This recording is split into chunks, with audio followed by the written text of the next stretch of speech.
రుణమాఫీపై ముఖ్యమంత్రి రేవంత్ రెడ్డి కసరత్తు చేస్తున్నారు. ఇచ్చిన హామీ మేరకు ఆగస్టు 15లోగా రుణమాఫీ చేస్తానంటూ ఆయన ప్రణాళికలు రూపొందిస్తున్నప్పటికీ దానికి కొంత ముందస్తుగానే రైతుల కొంత శుభవార్త చెప్పబోతున్నారు ముఖ్యమంత్రి రేవంత్ రెడ్డి. ఈ నెల జూలై 17కి సంబంధించినటువంటి తొలి ఏకాదశి నుంచే ఆ రోజు నుంచే రుణమాఫీకి సంబంధించి అమలు చేయబోతున్నారు.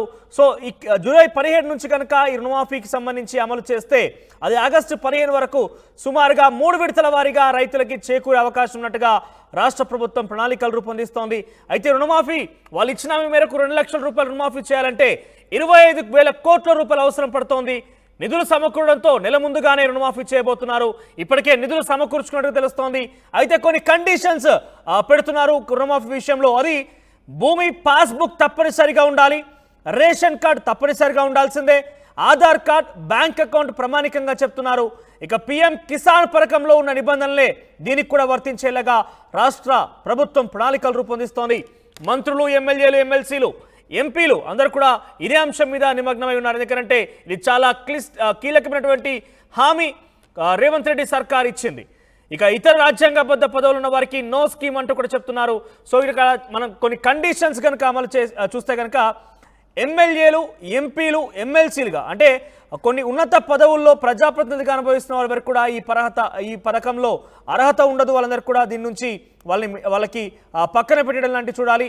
ఆ తర్వాత ఇతర రాజ్యాంగబద్ధ పదవుల్లో ఉన్న వారికి కూడా ఈ పథకం వర్తించదు. సో కేవలం పంట పండించేటువంటి రైతులకు మాత్రమే ఈ పథకంలో వాళ్ళు రుణమాఫీ కింద 2 లక్షల రూపాయల రుణమాఫీ చేయబోతున్నారు.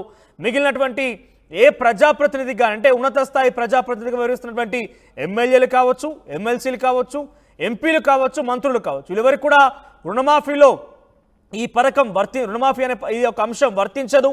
కేవలం పంట పండించే రైతులకు మాత్రమే. ఇతర రాజ్యాంగబద్ధ పదవులు అంటే అది అనేక రకాలైనటువంటి సివిల్ సర్వీసెస్ క్యాడర్లో కావచ్చు, లేకుంటే ప్రభుత్వ ఉద్యోగుల్లో కొన్ని ఉన్నతమైన క్యాడర్లో పనిచేసే ఉద్యోగులకు కూడా ఇది వర్తించదు. ఇంకోవైపు ఆదాయ పన్ను చెల్లించే వారికి కూడా ఇది వర్తించదు. కేవలం పండించేటువంటి రైతులకు మాత్రమే, పంట పండించే రైతులకు మాత్రమే ఇదొక అవకాశంగా ఉంది. ఇదొక పథకంగా వాళ్ళు అమలు చేయబోతున్నారు. ఎన్నికల ప్రచారంలో రేవంత్, హరీష్ మధ్య సవాల యుద్ధంకు నడిచింది.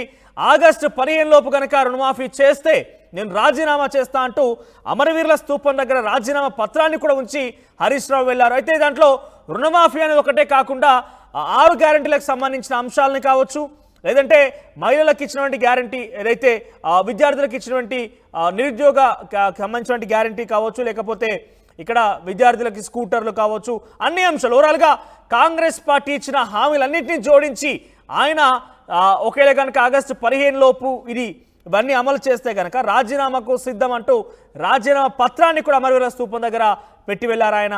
సో ప్రజెంట్ ఇదొక చర్చనీయాంశంగా మారుతుంది దానికి సంబంధించిన అంశం. ఎందుకంటే ఇది ఒక సవాళ్ళు ప్రతి సవాళ్ళు మరి జరిగింది కాబట్టి ఒకవేళ కనుక నిజంగానే రాష్ట్ర ప్రభుత్వం ఈ హామీలను కనుక అమలు చేస్తే హరీష్ రావు రాజీనామా చేస్తారంటే కూడా కాంగ్రెస్ పార్టీ నాయకులు ఒక్కొక్కరిగా కౌంటర్ ఇస్తున్న పరిస్థితి. ఒకసారి మాట్లాడడం ఇదే అంశానికి సంబంధించిన ప్రతినిధి మధు ఫోన్లో సిద్ధంగా ఉన్నారు. ఎస్ మధు, సో రుణమాఫీకి సంబంధించి రోజుకో అంశం కూడా తెర మీదకి వస్తుంది. సో ముందస్తుగానే ఆగస్టు 15 లోపాలు చెప్పినప్పటికీ ముందుగానే ఏకాదశి నుంచి ప్రారంభించే రకంగా ప్రణాళికలు రూపొందించి తెలుస్తోంది. సో ఏంటి అప్డేట్స్ ఏంటి? నిధులు సమకూర్చడంలో కాంగ్రెస్ పార్టీ ప్రభుత్వం సక్సెస్ అయిందా? ఎప్పుడు చేయబోతున్నారు? అప్డేట్స్ ఏంటి? 4 రోజుల లోపలనే రాష్ట్ర కేబినెట్ భేటీ కానుంది. రాష్ట్ర కేబినెట్ భేటీలో పలు కీలక నిర్ణయాలు తీసుకోనున్నారు. అత్యంత ప్రతిష్టాత్మకంగా తీసుకుంటుంది ప్రభుత్వం రైతు రుణమాఫీ అనేది. సో దీనిపైనే ప్రత్యేకంగా దృష్టి పెట్టింది కాబట్టి ఎన్నికల సమయంలో కూడా ఇదే ప్రధాన ఎజెండాగా ప్రజలకు వినిపించే ప్రయత్నం చేశారు ముఖ్యమంత్రి రేవంత్ రెడ్డి. కాబట్టి దీనిపైనే ప్రధానంగా దృష్టి పెడతా ఉన్నారు.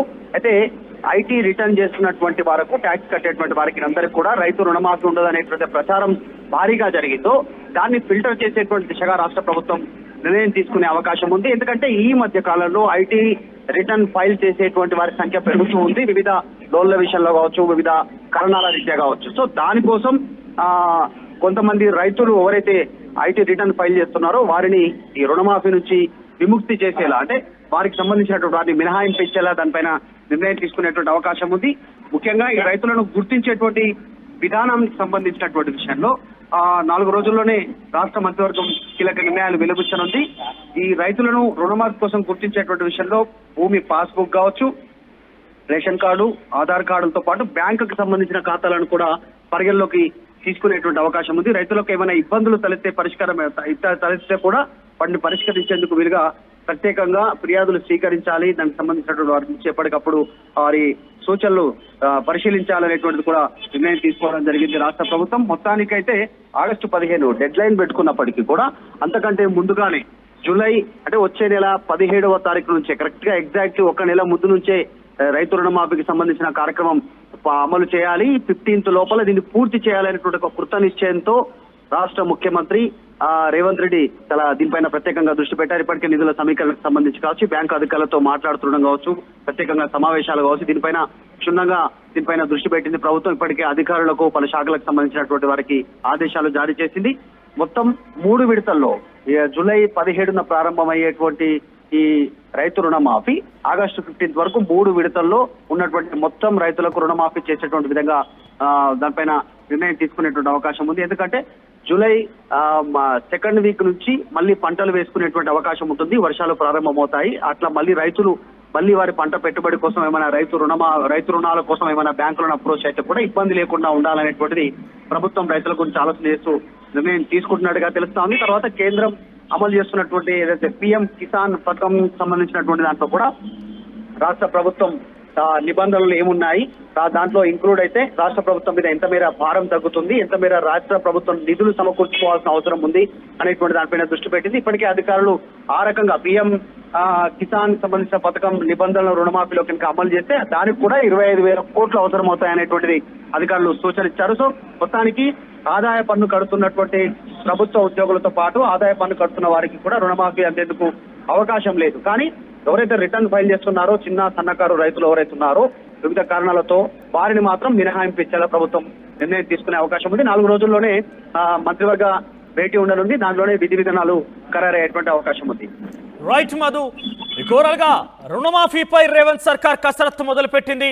అయితే అనుకున్న హామీ ఇచ్చిన మేరకు ఆగస్టు 15లోగా రుణమాఫీని 2 లక్షల రుణమాఫీని పూర్తి చేస్తామంటూ కాంగ్రెస్ సర్కార్ హామీ ఇచ్చింది. ఎన్నికల ప్రచారంలో ప్రధాన అంశంగా ముందుకు కొనసాగింది. అయితే అనుకున్న దానికంటే ముందుగానే రుణమాఫీని అమలు చేయాలన్న ఒక ఆలోచనతోని రేవంత్ సర్కార్ ముందుకెళ్తోంది.